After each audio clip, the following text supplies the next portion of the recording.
Ante una emergencia, mantener la calma, visualizar las salidas y seguir las instrucciones del personal de sala y bomberos. Recordamos que se encuentra terminantemente prohibido fumar y consumir alimentos y bebidas. Muchas gracias. Que disfruten la función.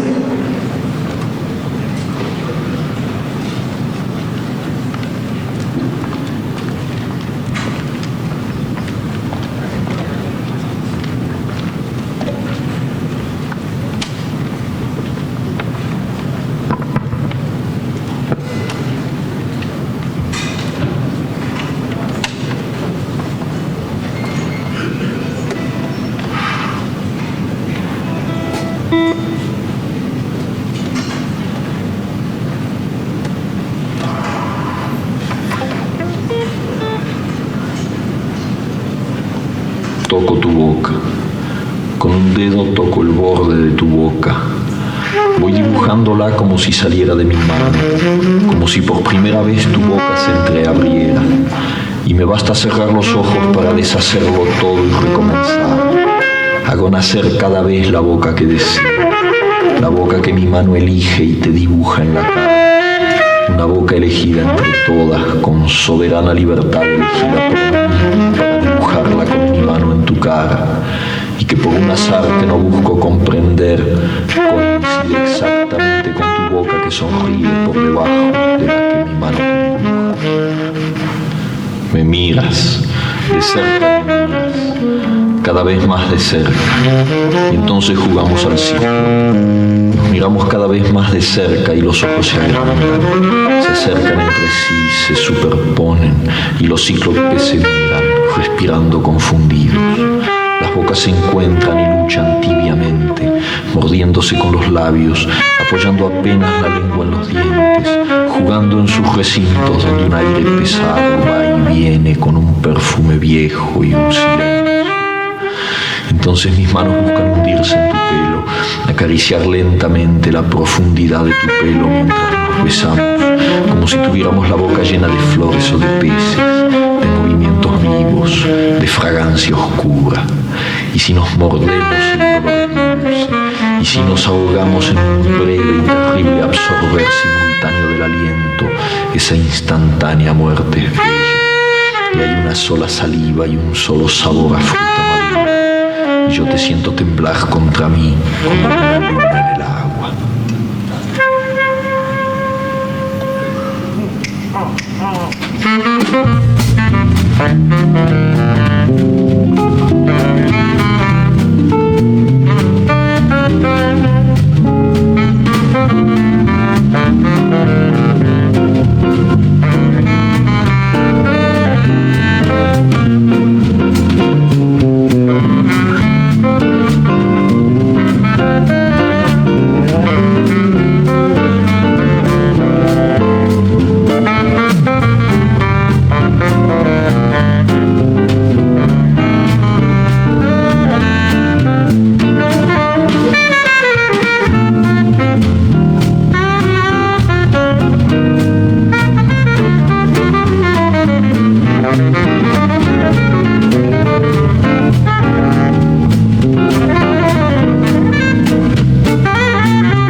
Buenas noches, señoras y señores. Vamos a comenzar el acto de presentación de la edición conmemorativa de Rayuela. Ya dije en la sesión inaugural de este 8º Congreso Internacional de la Lengua que Rayuela era el emblema de esta magna celebración. No solo porque presentamos una nueva edición de la obra capital de Cortázar, sino también porque la estructura rayuelística del Congreso, que como la novela está encabalgado entre lo de aquí y lo de allá, y puede seguirse a saltos, incluso abandonando capítulos prescindibles. Estoy seguro de que a esta altura del cierre del segundo día de actividades estarán empezando a coincidir con esta percepción de que el Congreso es en sí mismo una distinta manera de rendir homenaje a Rayuela. Pero nos reúne esta tarde la presentación de la novela magna de Cortázar. La Real Academia Española, la Asociación de Academias de la Lengua Española y la Academia Argentina de las Letras rinden homenaje a uno de los autores en español más importantes de todos los tiempos. Coincidiendo con los congresos internacionales de la lengua española, la RAE y ASALE han venido componiendo desde el año 2004 una colección de ediciones conmemorativas. Se publicó en primer lugar El Quijote, con ediciones de 2004 y 2015, y tras él sucesivamente 100 años de soledad en 2007, La región más transparente 2008, Pablo Neruda, Antología General 2010, Gabriela Mistral en verso y en prosa 2010 igualmente, La ciudad y los perros 2012, Rubén Darío del símbolo a la realidad 2016, La colmena también en 2016 y otros 2 títulos en 2017, Borges Esencial y Yo el Supremo. Rayuela tenía que ser casi necesariamente la obra elegida para el 8º Congreso Internacional de la Lengua Española, en cuanto que está teniendo lugar en la ciudad argentina de Córdoba. Rayuela se publicó por primera vez en 1963 y para muchos es el prólogo del llamado boom de la novela latinoamericana que tanto nos ha conmovido desde los años 60.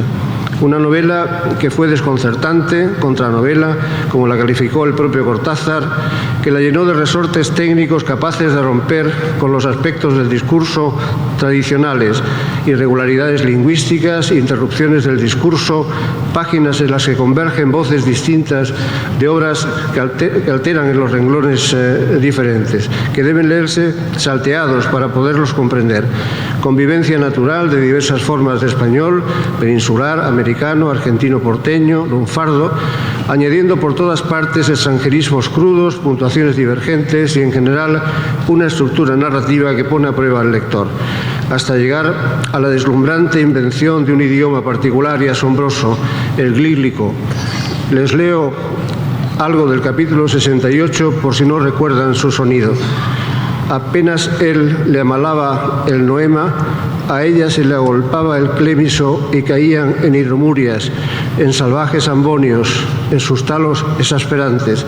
Cada vez que él procuraba relamarlas sin copelusas, se enredaba en un grimado quejumbroso y tenía que convulsionarse de cara al nóvalo, sintiendo cómo poco a poco las amillas se espejunaban e iban apeltronando, reduprimiendo, hasta quedar tenido como el trimalciato de ergomanina al que se le han dejado caer unas fíbulas de carioconcia.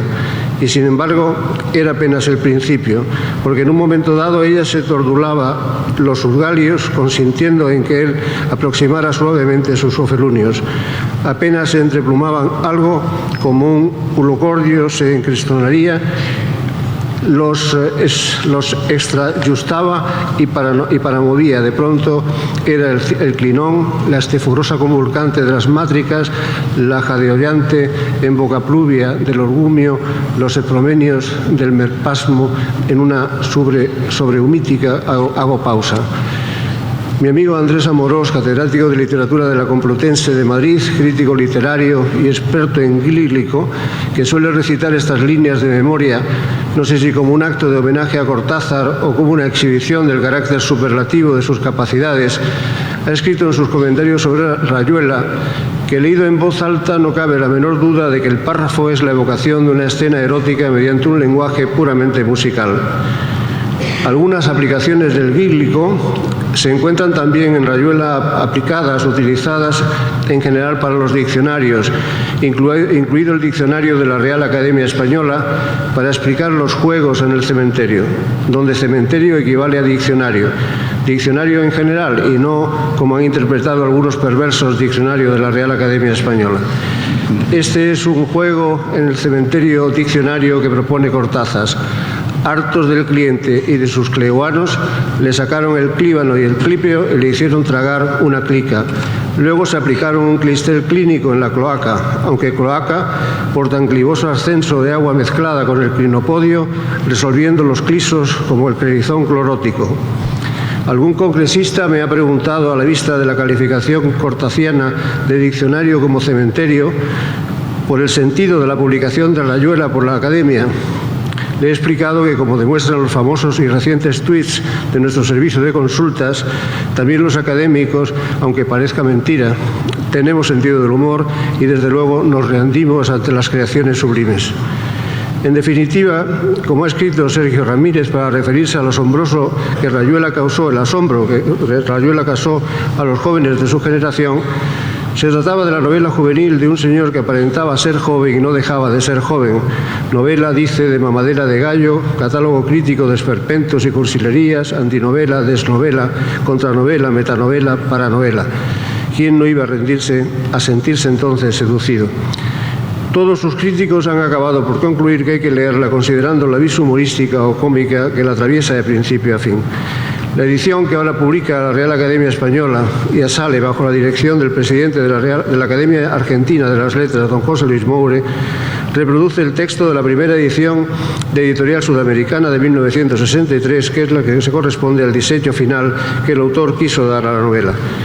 Como textos complementarios, la edición recoge la reproducción facsimilar del cuaderno de bitácora, publicado en la edición de Ana María Barrenechea en 1983, de cuyo manuscrito, que se conserva en la Biblioteca Nacional Mariano Moreno de Buenos Aires, se llevó a cabo la transcripción que acompaña al facsímil, procurando, hasta donde ha resultado posible, rescatar palabras, frases o párrafos tachados.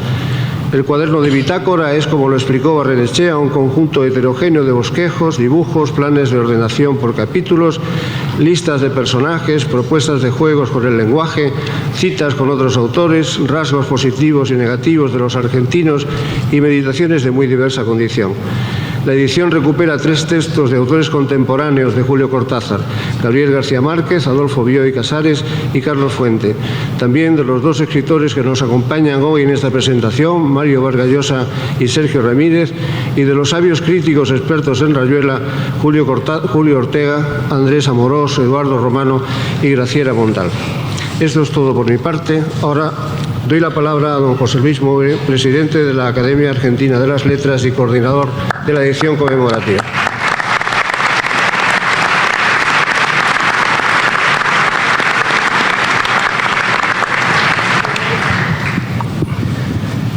Debe haber pocas personas menos indicadas que yo para hacer referencia a la novela de Rayuela. Digo esto porque parecería sorprendente. Yo coordiné esta edición, como coordiné la del Borges Esencial, que la precedió. E hice una y otra con un enorme placer. Pero ¿por qué dije lo que dije? En 1963, yo era alumno del segundo año de un prestigioso colegio de Buenos Aires, diríamos el que ocasionalmente hace sombra o recibe la sombra del Montserrat aquí. Y una profesora de segundo año estaba tratando de explicarnos en ese momento en qué situaciones comunicativas se podía vocear, el voz. Y dijo que el voz podía servir en determinado momento para rebajar al interlocutor, y que ella ese mismo día había viajado en un colectivo y 2 individuos iban discutiendo, tratándose rigurosamente de usted como era usual en aquellos años. Es necesario entender esto para entender la anécdota. Y uno de ellos le dijo: ¿qué vas a saber vos? Y todo el mundo quedó un poco diciendo, bueno, poco menos que lo había insultado de arriba abajo. Y dijo: hay un autor argentino que maneja muy bien el voceo.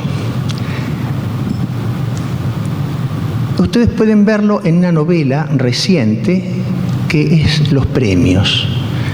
Y yo, que evidentemente, así como otros chicos tienen otras aficiones, siempre me interesó el lenguaje, por razones que no podría explicar, me fui hasta la biblioteca de la prensa, una biblioteca muy importante en esos años, de un diario muy importante en esos años, y pedí el ejemplar. Y me pasé la tarde leyendo Los Premios. Como yo venía de una instrucción regular, una instrucción en literatura muy conservadora, me sorprendió esa novela en la que no pasaba gran cosa. Y yo no podía entender que alguien escribiera de esa manera. Todo eso, naturalmente, haría eclosión ese mismo año, aunque yo estaba atrasado unos cuantos, porque en 1963, cuando yo estaba viviendo esto, se publica Rayuela. Tenía profesores mayores a quienes traté mucho tiempo después, como amigos y como colegas, que habían conocido al Cortázar joven, que habían compartido con él días y días de conversaciones sobre literatura, que habían compartido con él un profundo antiperonismo, que habían discutido, no de política, porque Cortázar no era un individuo que le interesara la política, es así, en aquellos años, y un buen día, harto, diríamos, de esas circunstancias que tenía la Argentina para los gustos de Cortázar, gustos refinados, como todo ese grupo, gente que gustaba de reunirse y escuchar música, y hablar largamente de literatura. Bueno, un buen día esa amistad se interrumpe porque Cortázar decide irse a Francia.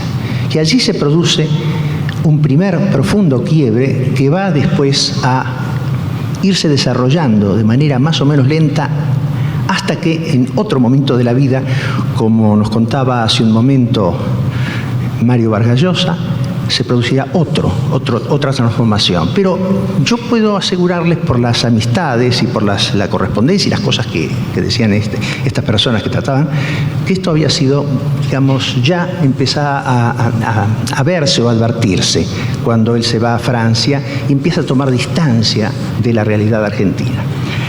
Pero vuelvo a esto. Los gustos de Cortázar no eran los míos. Nunca me gustó el jazz. Yo soy un melómano clásico. Ahí comparto un 50%, gran melómano Cortázar, pero no un oyente de jazz. Entonces, ¿qué me interesó a mí de Cortázar? El manejo del lenguaje. A mí me interesaba eso, qué es lo que él hacía con el idioma. Desde el voceo ese que denunció esta profesora y que yo vi con admiración, porque me interesaba ver cómo la literatura empezaba a reflejar este fenómeno, que era novedoso en una obra de estas características, y después ya en Rayuela, en el cual ese lenguaje va a explotar. Es un lenguaje manejado por un artista que saca de él todas las posibilidades, hasta llevarlo al límite de la comprensión y llevarlo al lírico, en el cual, curiosamente, como ustedes habrán advertido, mantiene una sintaxis perfecta, pero sí cambia la estructura misma, la estructura léxica y la estructura morfológica, no ni siquiera la estructura morfológica, porque para entender o intentar advertir qué es lo que puede estar significando el lírico, la sintaxis es siempre la sintaxis castellana cuidada. Es un mundo narrativo en el que yo no voy a entrar ahora, complejo, en el que es compleja la trama, es compleja la propuesta de lectura, son complejos las vidas de estos personajes, y al mismo tiempo un mundo cultural de una riqueza extraordinaria. Es decir, toda la cultura acumulada por este individuo que había leído, o parecía haber leído, no como Borges, pero casi todo, y haber oído casi todo, haber escuchado música, todo ese mundo aparece aquí, entrecruzado, referido, invocado permanentemente. De modo que cuando a mí se me confió hacer el Borges esencial, me sentí a mis anchas porque es, digamos, uno de mis, si no el más, vamos a decir las cosas como son, el escritor que más he admirado en mi vida. No así Cortázar, yo no admiraba a Cortázar con esa fuerza, pero se me encomendó hacer esta edición de Rayuela y tuve la colaboración de mi esposa, Alejandra Tadía, que sí es una cortázariana devota. que por otro lado nació en Banfield, en la misma localidad donde nació Cortázar, y que un día casi me arrastró hasta el lugar donde se suponía que había vivido Cortázar. Se suponía porque la casa fue refaccionada, muy modificada, y solamente hay un cartelito de la municipalidad que dice: a 50 metros aquí vivió Julio Cortázar. Eso es todo. Pero el entusiasmo de Alejandra, la persistencia y el hecho mismo de que cuando hubo que elegir una obra, optase yo finalmente por Rayuela después de haber votado al comienzo porque fuesen los cuentos de Cortázar, que a mí me gustaban particularmente, pues bueno, manos a la obra. Y entonces entré nuevamente en este libro de 1963 con esa pequeña y mínima historia de anécdotas individuales intrascendentes. Y me puse a trabajar con lo que uno ha acumulado como oficio hasta ahora. Creo que hicimos una hermosa edición. Buscamos prologuistas, basta simplemente contar con los dos, pensar en los dos que tenemos hoy en la mesa.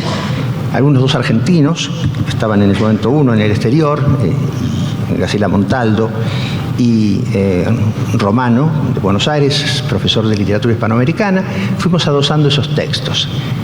La edición la decidimos, optamos por la primera edición, quizá la menos discutida, porque está indicando la decisión primera de la edición tal como él quiso sacarla, el texto que él quiso sacar, y después una anotación que en el caso de Cortázar, por lo que hemos comentado ahora, fue particularmente difícil. Y hasta cierto punto, por ejemplo en onomástico, estoy seguro que han de faltar cosas, porque es casi infinita la cantidad de referencias bibliográficas, de nombres propios, históricos, geográficos. Bueno, intentamos hacer una anotación que le sirva al lector, sin demasiadas erudiciones, y desde luego la gran novedad, la inclusión del cuaderno de bitácora, cuyo original está en la Biblioteca Nacional, donde yo en ese momento trabajaba.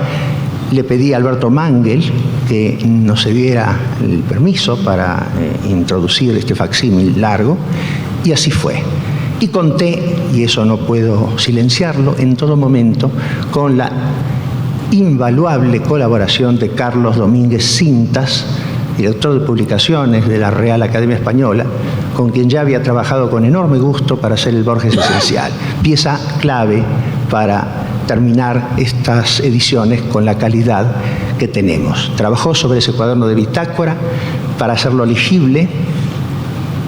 Aparece hoy con una diafanidad que, bueno, no sé si tiene el original, pero que lo hace perfectamente, magníficamente consultable. Esta es entonces la obra, esta es la prehistoria, la hicimos con muchísimo afecto. Olvidaba decir que mi esposa también incluyó una línea biobibliográfica, costumbre que habíamos iniciado ya en la edición anterior, es decir, hacer una línea cronológica que simplemente señale años, producción y acontecimientos fundamentales de la vida de cada uno de los escritores. Eso es todo. Muchas gracias.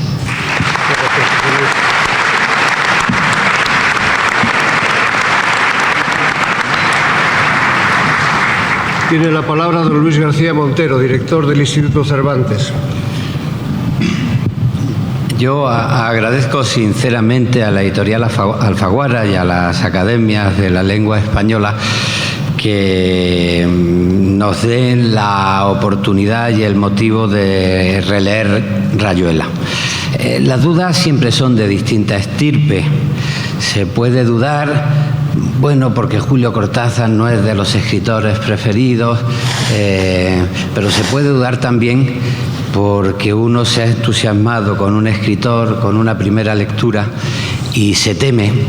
40 años después, ¿qué me puede decir Rayuela? Julio Cortázar es un clásico. Hay 1000 motivos para disfrutar de un clásico. Se abre por cualquier página y es una delicia, el idioma, el estilo. Pero Rayuela, para mi generación y para la generación anterior, fue mucho más. Fue una bandera. Rayuela era una enciclopedia de la rebeldía. Rayuela era la consecuencia de un mundo que, como se dice en las propias páginas del libro, necesitaba cambiar de línea de autobús y cambiar de historia. Rayuela nacía con esa necesidad rebelde que, por ejemplo, justificaba no solo las grandes transformaciones de la literatura, sino las grandes transformaciones de la historia. Rayuela pues estaba de parte de la energía violenta y dulce que motivó la revolución sandinista en busca de la libertad contra el dictador. Rayuela nació de la misma energía que después nació la efervescencia de mayo del 68 en París, o la indignación del 68 en la plaza de Tlatelolco en México. Rayuela se convirtió en el referente de la necesaria transformación de la novela latinoamericana, de la desconfiguración del personaje, de la deconstrucción de los argumentos, el primer gran relato que no necesitaba relato, etcétera, etcétera, porque palpitaba la energía de un mundo que tenía que cambiar de rumbo. Bueno, han pasado los años. Muchas de las ilusiones han acabado mal y uno se pregunta, ¿debería yo leer Rayuela? ¿Es parte de mi melancolía o es una realidad que todavía nos convoca desde la realidad? Leo, por ejemplo, la joroba está en que la naturalidad y la realidad se vuelven no se sabe por qué enemigas. Hay una hora en que lo natural suena espantosamente falso, en que la realidad de los 20 años se codea con la realidad de los 40 y en cada codo hay una gilet tajándonos el saco. Descubro nuevos mundos simultáneos y ajenos, cada vez más sospechosos, para estar de acuerdo en la peor de las ilusiones. ¿Debería yo leer Rayuela? La verdad es que tengo que agradecerle a la editorial Alfaguara y a las academias que me hayan dado la oportunidad de releerla, porque sí, hay que releer Rayuela en una edición en la que además, desde distintas perspectivas, según cada personalidad, pues los amigos recuerdan a Julio Cortázar, la mirada de Gabriel García Márquez, de Mario Vargas Llosa, de Sergio Ramírez, cada cual desde su perspectiva, la mirada de los estudiosos. A mí, de pronto, por esa emoción que a veces tenemos los profesores, que nos emocionamos hasta con los datos fríos, pues me ha emocionado mucho en la magnífica cronología de Alejandra Tadía, pues encontrar, por ejemplo, referencia a dos de los primeros textos de Julio Cortázar publicados en la revista Realidad, Teoría del túnel y notas sobre la novela contemporánea, porque la revista Realidad la hacían dos exilados españoles en Buenos Aires, Lorenzo Luzuriaga y Francisco Ayala, que decidieron no encerrarse en la nostalgia, combatir el encerramiento del franquismo, pero no desde la nostalgia melancólica de el que ha sufrido la expulsión de su tierra, y en esa revista se defendió una perspectiva hispánica.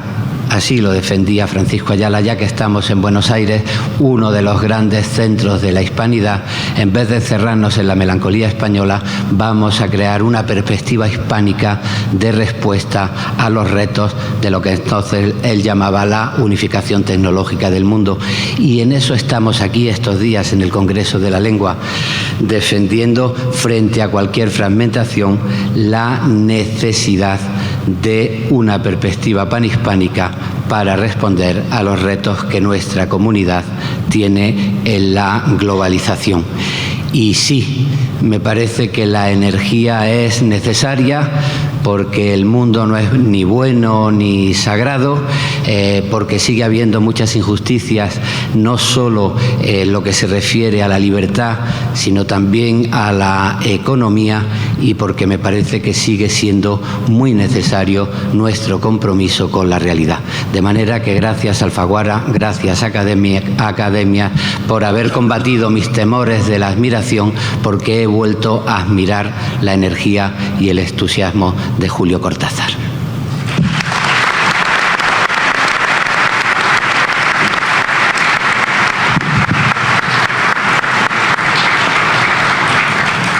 Tiene la palabra doña Nuria Cabuti, consejera delegada de Penguin Random House.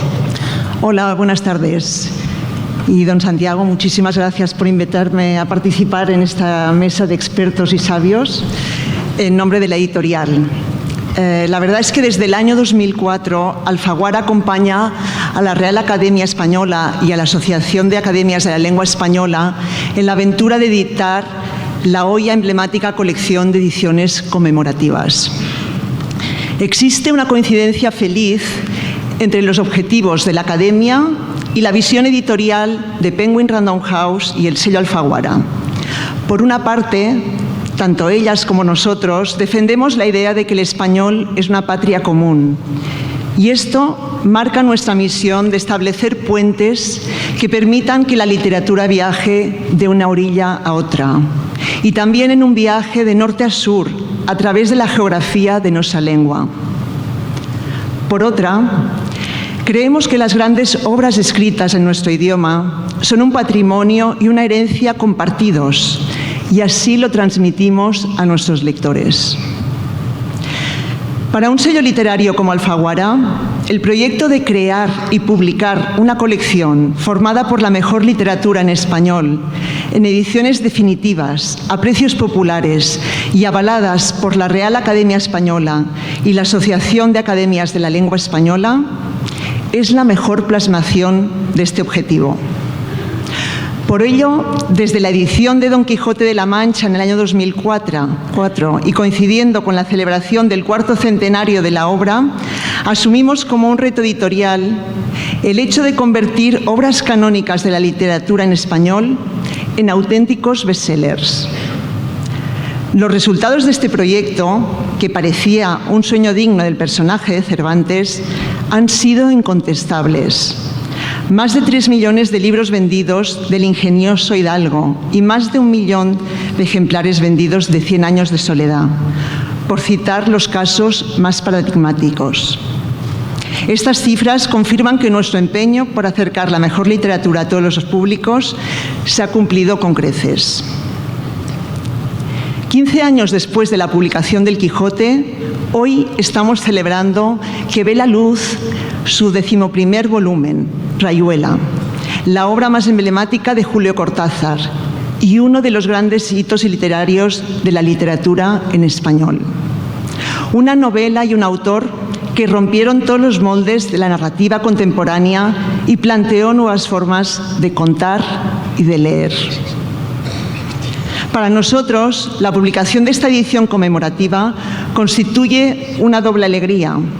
En primer lugar, porque vemos crecer con ella esta colección de la que nos sentimos tan orgullosos, pero también porque, como editores de Julio Cortázar en todo el ámbito del español desde hace casi 3 décadas, nos permite seguir acercando la novela a nuevos lectores que generación tras generación se ven cautivados por el juego literario planteado por Cortázar. Quiero concluir estas palabras con nuestro agradecimiento desde Penguin Random House y desde Alfaguara a la agencia Balcells y a los herederos de Julio Cortázar por su apoyo cómplice e incondicional en este proyecto. También a Mario Vargas Llosa y Sergio Ramírez, que nos acompañan en esta presentación y que generosamente nos brindan la oportunidad de acercarnos a Julio Cortázar de una manera muy especial, porque ambos le conocieron y le trataron.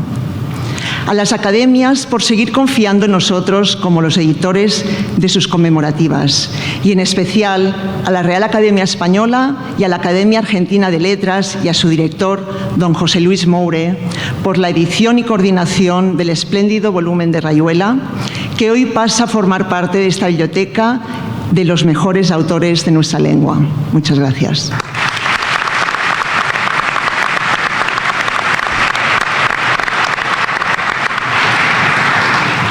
Tiene la palabra don Sergio Ramírez. Muchas gracias.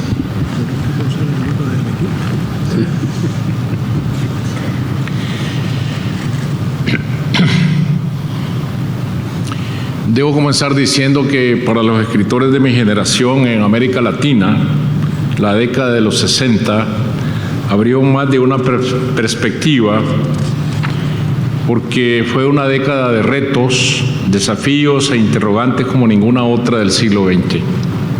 Entrar en el universo de la escritura precisaba de héroes literarios, como siempre ha ocurrido, y de íconos envejecidos a los que destronar, como siempre ha ocurrido también. Pero más allá de ese ámbito de preferencias y rechazos en la literatura, campeaba la rebeldía frente al orden establecido y frente a los modos imperantes de vida, y el hecho de escribir no se separaba de la idea de acción para trastocar el mundo. Es obvio que teníamos frente a nosotros la realidad de nuestros países marginados, donde todo estaba por cambiar, pero aspirábamos no solo a un cambio de la realidad, sino también de todos aquellos usos de conducta social e individual que eran parte de la realidad de miseria y atraso, un solo frente de rebeldía.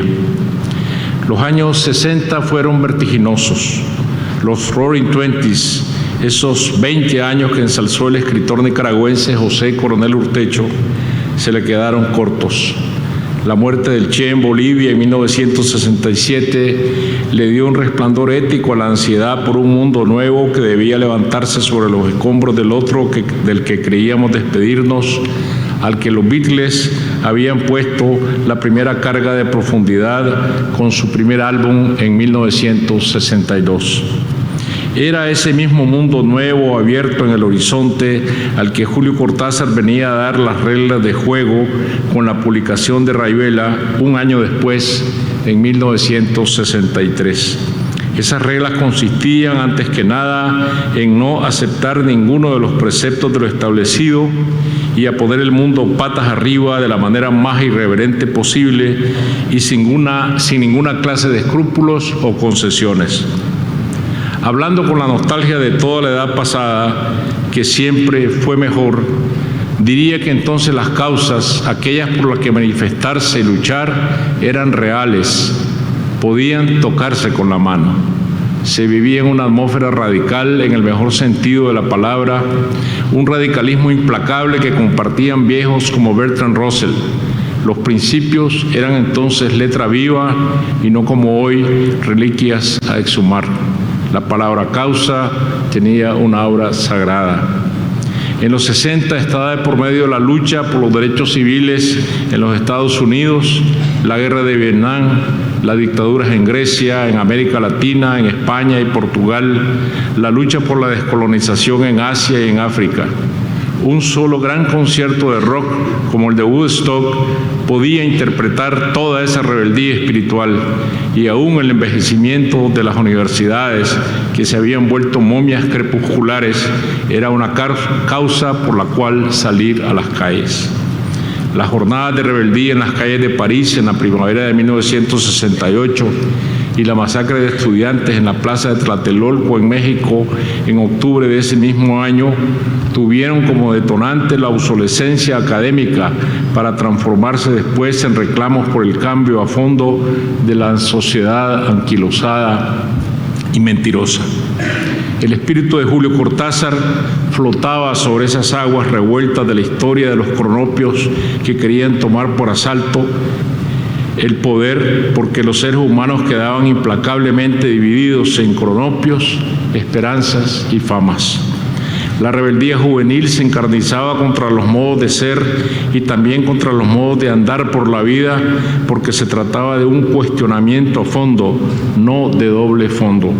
El mundo anterior no servía, se había agotado. Sistemas arcaicos, verdades inmutables, patria, familia, orden, la buena conducta, los buenos modales, las maneras de vestir. Y no era solamente un asunto de nada más cambiar la moda, melenas largas, alpargatas y boinas de fieltro con una estrella solitaria. Todos queríamos ser entonces cronopios, nos burlábamos de las esperanzas y repudiábamos a los famas. Rayuela planteaba antes de nada la destrucción sistemática de todo el catálogo de valores de Occidente sin hacer propuestas. Se quedaba en una operación de demolición y no aspiraba más porque en las respuestas estaba ya el error. Las propuestas políticas de Julio Cortázar vinieron después, frente a Cuba primero, luego frente a Nicaragua, y casi nunca estuvieron contenidas en sus escritos literarios, salvo en el libro de Manuel o en los cuentos de alguien que anda por allí, pero sí en su conducta ciudadana. La conducta, hoy tan extraña también, de un escritor con creencias y capaz de defenderlas. Y mucho tuvo Julio que enseñarnos sobre ese viaje en el filo de la navaja, cuando el escritor que se compromete no debe comprometer su propia escritura de invención. La libertad de escribir era como la de los pájaros que vuelan largas distancias en perfecta formación, dijo en Managua en febrero de 1983 al recibir la orden Rubén Darío. Cambian de lugar ostentosamente en la formación, aunque son siempre los mismos pájaros. Un símil de la libertad del escritor. A lo mejor en los tiempos de Rayuela su propuesta verdadera más valiosa se quedó siendo el terrorismo verbal que conducía de la mano a la inconformidad perpetua. Pero eso es algo con lo que al fin y al cabo no pueden compadecerse las revoluciones una vez en el poder, porque ley inexorable la rebeldía que dio vida al ideal absoluto de libertad termina no pocas veces en esclerosis y los héroes convertidos en caudillos, y así la salamandra del pasado termina mordiéndose la cola, diría Morelli. Las utopías reglamentadas se vuelven siempre pesadillas. Un viaje a veces rápido desde los sueños a los malos sueños y de allí a los pésimos sueños. Viéndolo bien, la rebeldía perpetua del Che, huyendo de todo aparato de poder terrenal y buscando siempre un teatro nuevo de lucha, venía a parecerse mucho a la persecución que de sí mismo hace con todo virtuosismo Horacio Oliveira en Rayuela, la rebeldía inagotable como propuesta ontológica. No en balde esos íconos de los años 60 de que hablo se quedaron jóvenes en la memoria, como sucede siempre con los héroes verdaderos que nunca envejecen. Jóvenes necesariamente según la más estricta de las reglas de canonización de los héroes, la de Joseph Campbell. No hay héroes decrépitos. Los Beatles ya se sabe que nunca envejecieron y siempre lo veremos lo mismo en las carátulas de sus discos, sobre todo después del asesinato de John Lennon, que lo arrebató a esa categoría imperecedera del Olimpo juvenil. Los dioses que siempre mueren jóvenes. Y junto con los Beatles, el Che mirando en lontananza, el héroe al que el poder ya no podía tocar, contaminar ni disminuir. Por eso Julio es también un joven que no envejece, como tampoco, según la leyenda, dejó nunca de crecer. Y es que en realidad no ha dejado nunca de crecer, ni de hacerse más joven. Viene de atrás hacia adelante, botando años por el camino, hasta quedarse en una figura de adolescente que se va haciendo niño, como aquel personaje Isaac McCaslin en la novela de William Faulkner, Desciende Moisés. Muchas gracias.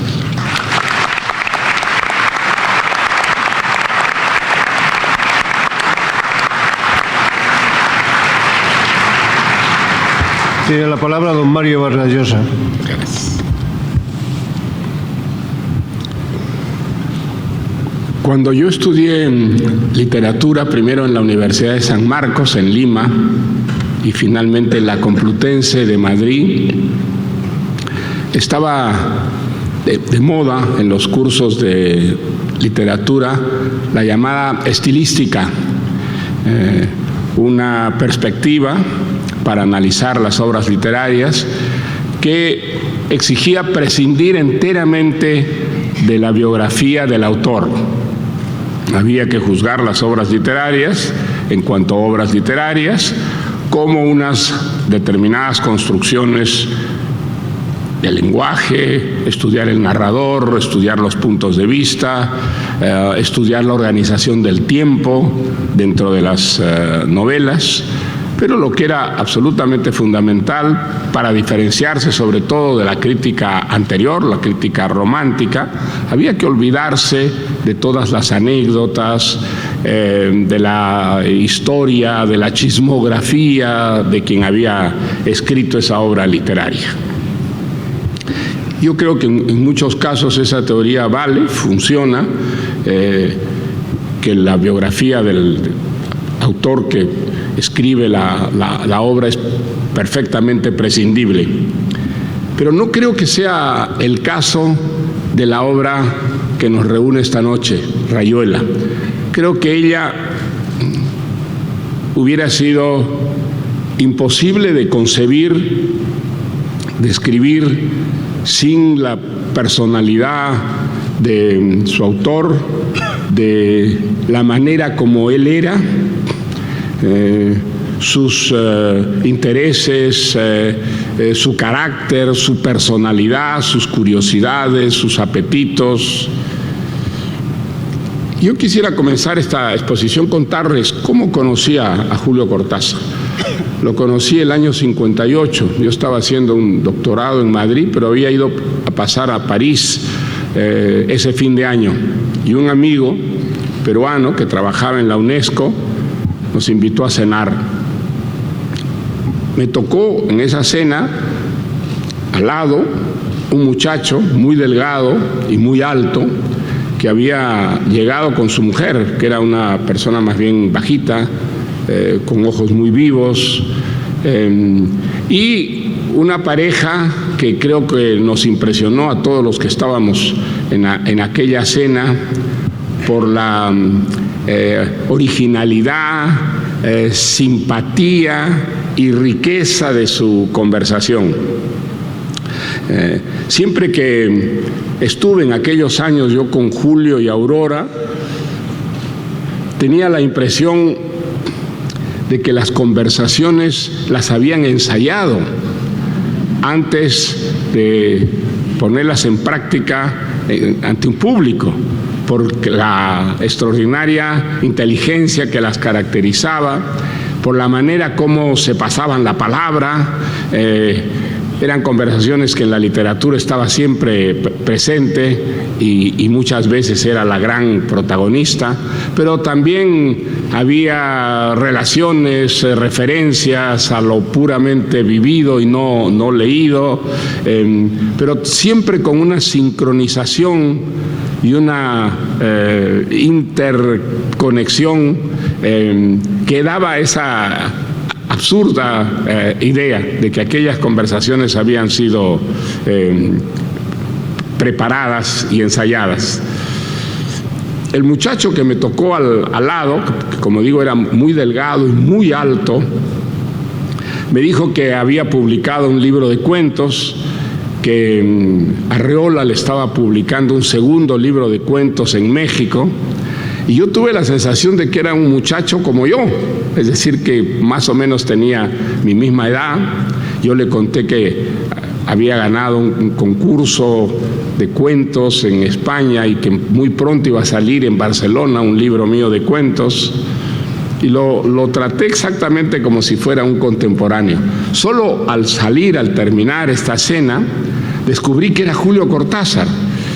Y yo había leído, por supuesto, su libro de cuentos primero, y había leído, sobre todo, la traducción que había hecho para la Universidad de Puerto Rico de las obras completas de prosa de Edgar Allan Poe.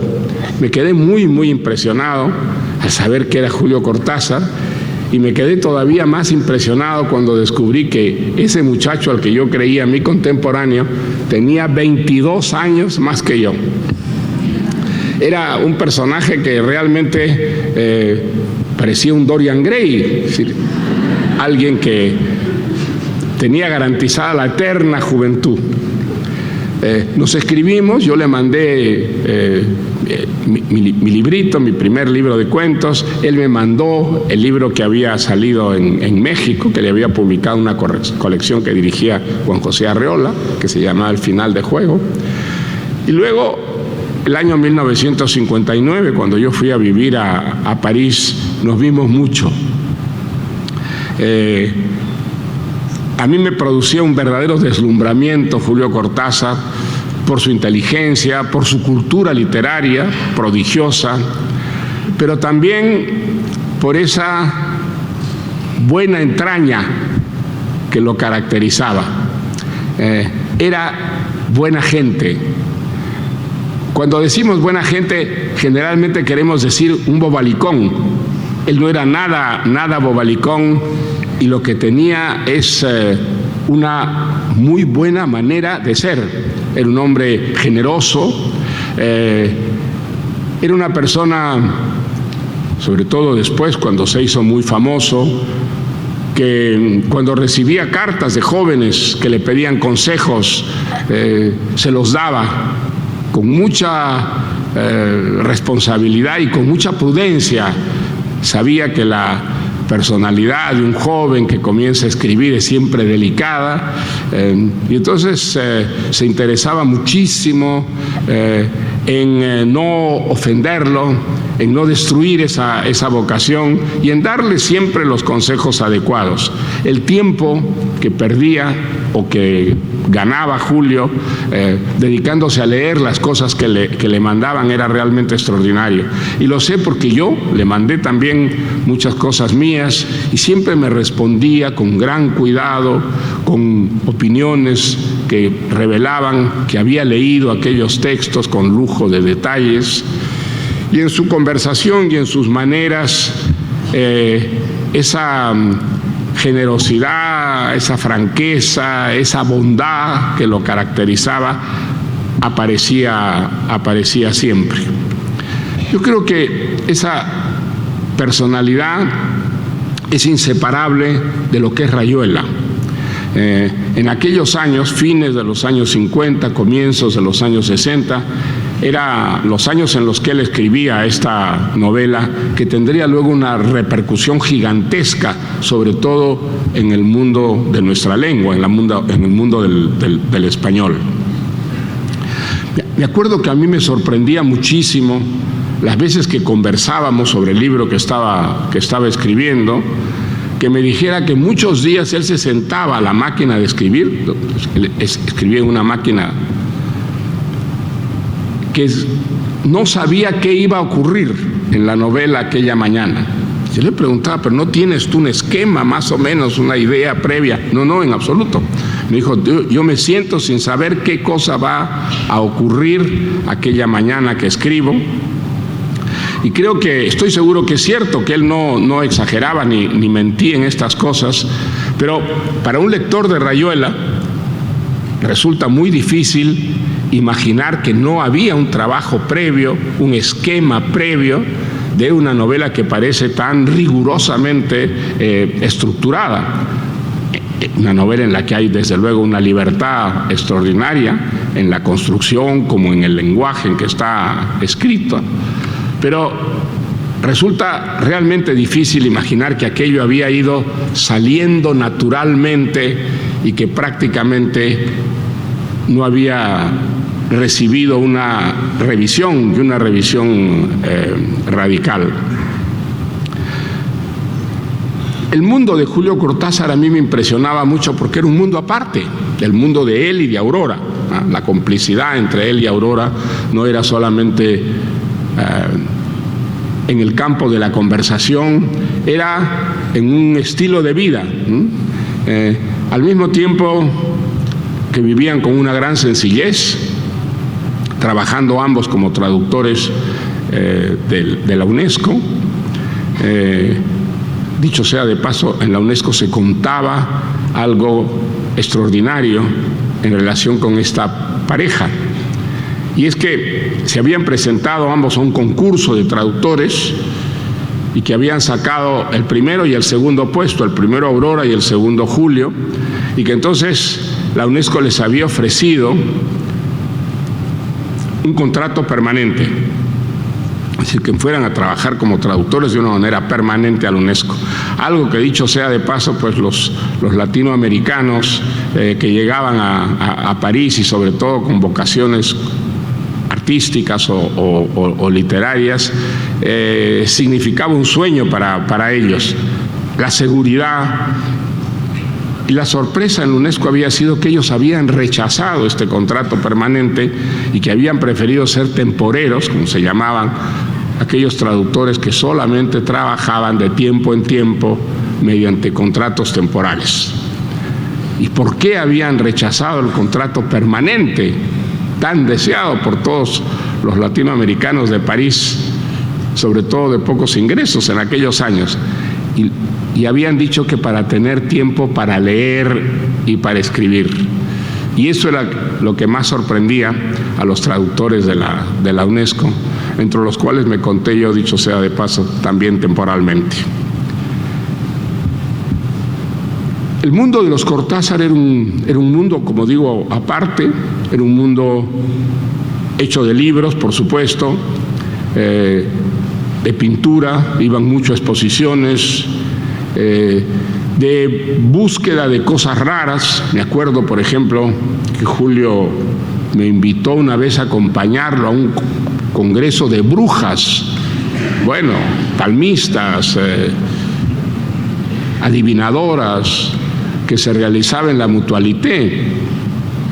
Yo confieso que me aburrí espantosamente, pero él se divirtió de una manera extraordinaria oyendo a estas brujas, pasando de una a otra, con comentarios que eran realmente, por una parte, jocosos, y por otra parte, no, él veía ahí detrás de esa mistificación, veía una profundidad misteriosa que a mí no me alcanzaba. Bueno, al mismo tiempo veían muy poca gente y veían gente solo afín. Yo recuerdo que intenté presentarle a Cortázar a Juan Goytisolo, un escritor español que también vivía en París en esos años, del que yo era muy amigo, y recuerdo que me dijo con una especie de horror: no, es demasiado político Juan Goytisolo, no quiero conocerlo.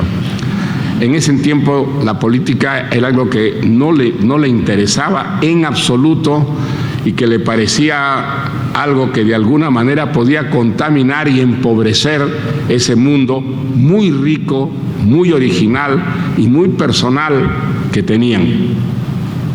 Había el rumor ya en esa época, por lo menos entre quienes conocían lo que había escrito Cortázar hasta entonces, que en la casa de los Cortázar había un cuarto, que era un cuarto donde Julio Cortázar se encerraba a jugar. Armaba mecanos o tocaba su trompeta, le gustaba mucho la trompeta, le gustaba mucho el jazz, y que simplemente era un cuarto de juguetes y que se encerraba a jugar. Y yo creo que por lo menos en el Cortázar de aquellos años, después él cambió mucho, no me hubiera sorprendido nada que pasara algunas horas exactamente como los niños jugando. Bueno, todo eso creo que es indispensable para familiarizarse con el mundo de esta novela que esta noche celebramos. Es una novela de una extraordinaria libertad, una libertad que él manifestaba no solamente a la hora de sentarse a escribir, sino en su manera de vivir. Creo que es una novela buena gente. Hay en la novela una buena entraña, a pesar de que ocurren cosas terribles. Una de las cosas más terribles que yo he leído, por ejemplo, es la muerte de Rocamadour. Son unas páginas absolutamente estremecedoras, pero hay como un espíritu sano, generoso, Es una novela desprovista de maldad, algo que es muy raro. Las novelas, la maldad está siempre presente, y yo diría que en el caso de las grandes novelas suele ser una protagonista. En Rayuela no hay maldad. En Rayuela hay una manera de vivir que es inocente en muchos casos, y en otras, si no es inocente, si hay una sensación de toda la complejidad y esa maldad de ese mundo lejano a la novela. Lo que hay es un espíritu juguetón y juvenil, un espíritu que de alguna manera había mantenido en esa especie de eterna juventud al Julio Cortázar de aquellos años. ¿Cuál fue la gran novedad que tuvo Rayuela para los lectores de español al salir? Fue una verdadera revolución.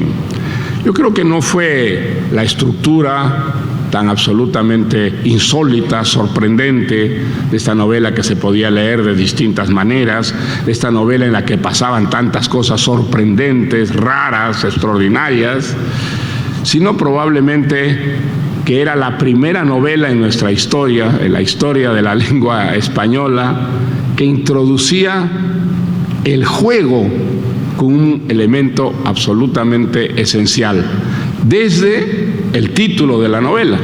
Rayuela es un juego de niños, y no es casual que aparezca allí ese título, porque a lo largo de la novela los personajes, todos ellos sin excepción, se entregan al juego, a distintos tipos de juego, con una predisposición natural que los caracteriza a todos ellos. Desde luego algunos juegan un juego que es misterioso, un juego que bordea, roza, aunque nunca penetre profundamente el amor, pero otros juegan porque es una manera de vivir muy extendida en este mundo. Y creo que a todos nos sorprendió, sobre todo en la lengua española, donde el juego, no suele ser una presencia muy visible y mucho menos central, como era en el caso de Rayuela. Cortázar escribió siempre que él lo que más detestaba era aquellos escritores que para escribir se ponían saco y corbata.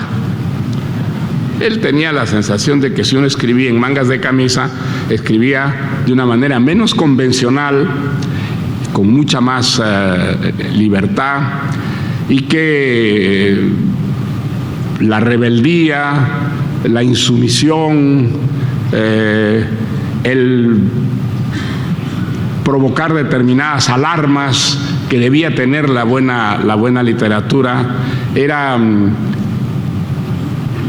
incomprensible si uno se movía dentro de convenciones más o menos tradicionales y rígidas. Y creo que esa es una realidad en cada una de las páginas de Rayuela.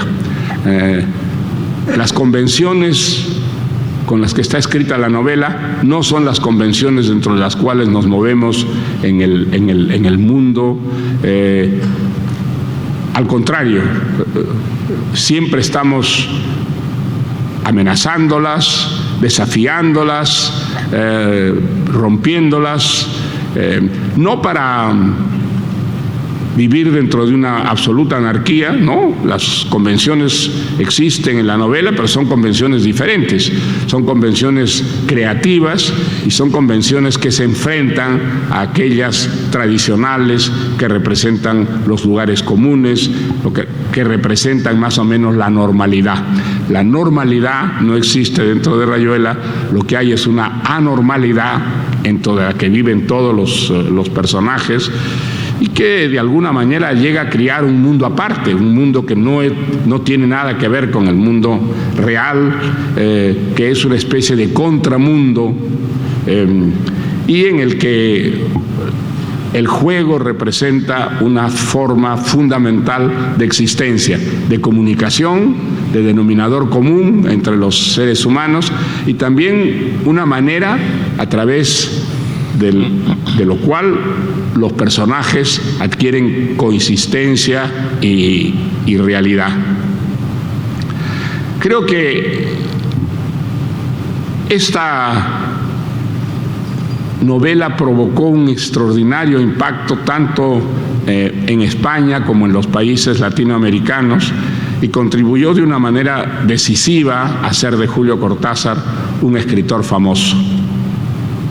La fama no lo cambió en absoluto, él siguió siendo una persona muy sencilla y muy modesta, aunque experimentara poco después de Rayuela un cambio extraordinario de personalidad, la más notable, la más extraordinaria que he visto yo en mi vida, en el caso de una persona. Pero no voy a hablar de eso, sino que voy a concentrarme un poco en Rayuela. Es extraordinario el caso de esta novela que llegó a gentes que eran muy poco literarias, que leían poco, que no tenían una afición particular por la literatura, y sin embargo esta novela difícil de leer, una novela que requiere, digamos, una actitud en el lector diferente a aquella con la que se enfrenta, a las novelas, diríamos, entre comillas, más tradicionales, más convencionales. Sin embargo, esta novela llegó a gentes que no tenían una relación manifiesta con la literatura, porque les tocó a algún centro nervioso de la personalidad, alguna curiosidad, y era precisamente por esa extraordinaria libertad y porque yo creo en todos los lectores de la novela tocó una fibra, que era la fibra de aquella niñez que todos en algún momento hemos añorado como un momento de extraordinaria libertad, como un periodo de inocencia. Creo que esta novela de alguna manera nos devolvía mientras la leíamos, mientras compartíamos los juegos a los que se entregan constantemente los personajes, a esa edad primera en la que, aunque uno viva traumas profundos, siempre recuerda con nostalgia, esa edad en la que todas las puertas, todas las ventanas parecen abiertas. ¿Es la gran obra de Julio Cortázar, Rayuela? Yo creo que no. Yo creo que el Cortázar del futuro, estoy seguro que será siempre leído, que tendrá siempre admiradores, devotos y discípulos literarios, pero que probablemente el Cortázar más duradero, el Cortázar eterno, si es que hay eternidad en el mundo de la literatura, algo que es muy discutible, será probablemente el de los cuentos. Yo creo que él fue un cuentista verdaderamente excepcional, un cuentista que tiene pocos equivalentes en su época, en el mundo de nuestra lengua. El mundo que crearon los cuentos de Julio Cortázar es extraordinariamente rico y al mismo tiempo diverso. Es un mundo fantástico. Él escribió historias que no se podían reconocer a través de la experiencia de la realidad, que procedían de otra realidad, y escribió también al mismo tiempo cuentos profundamente realistas, diríamos, entendiendo realistas entre comillas, porque nos enriquecían extraordinariamente una realidad que éramos capaces de conocer a través de la propia experiencia. Un cuento como El perseguidor, por ejemplo, yo creo que es uno de los cuentos más extraordinarios que se han escrito en nuestro tiempo, y no solo en el mundo de la lengua española. Hay otro cuento mucho menos conocido y famoso, pero que es Torito, por ejemplo, es la historia de un boxeador. Él le gustaba mucho el box, muy aficionado al box, que es un cuento también absolutamente extraordinario, escrito en un lenguaje que es casi un lunfardo, ¿no? Por cultura del boxeador, el que relata su vida, que cuenta su vida, una vida que parece no haber salido nunca de un ring de box. Creo que el mundo de los cuentos de Cortázar es de una riqueza absolutamente extraordinaria. Novela Rayuela, que es también extraordinaria, pero creo que el efecto novedoso, la gran sorpresa que fue Rayuela al aparecer, de alguna manera con el tiempo se va a ir, no diría desapareciendo, pero sí empequeñeciendo. Aquello ya no es una sorpresa, y en gran parte por el efecto explosivo y por las imitaciones y por las obras que no fueron imitaciones, pero que sí quedaron profundamente impregnadas de la experiencia revolucionaria que significó esta novela. Es una novela rara entre las novelas, porque no expresa el mal, no expresa lo peor de la experiencia humana. Creo que las grandes novelas suelen expresar precisamente, eso era una teoría de un ensayista francés, de Georges Bataille, que yo creo es una teoría que es bastante aceptable y verosímil, con las excepciones del caso. Pero creo que Rayuela es una novela que expresa lo mejor que hay en el ser humano, no lo peor, que al contrario, que lo peor está como desaparecido, y que las gentes que viven esa novela, que algunas son ingenuas, pero todas son generosas, son gentes más bien desamparadas en un mundo que no acaban de entender, y que precisamente por eso han creado su propio mundo, un mundo hecho de juego, un mundo inocente, un mundo que de alguna manera expresaba al Julio Cortázar que yo conocí. Muchas gracias.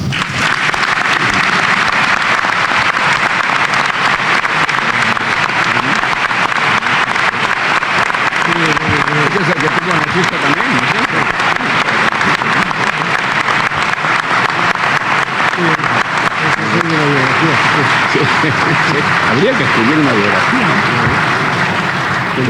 Él descubrió el mal en un momento dado. Él descubrió el mal, sí.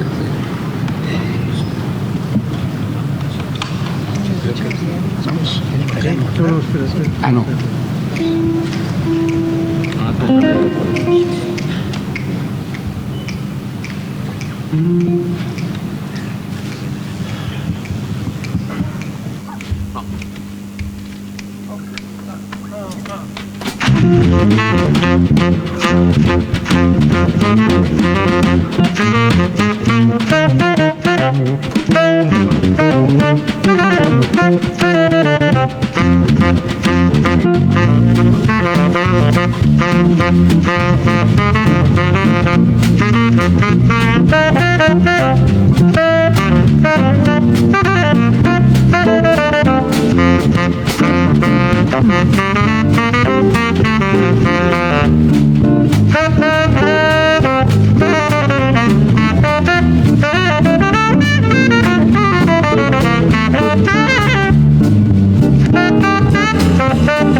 Señoras y señores, el acto ha concluido.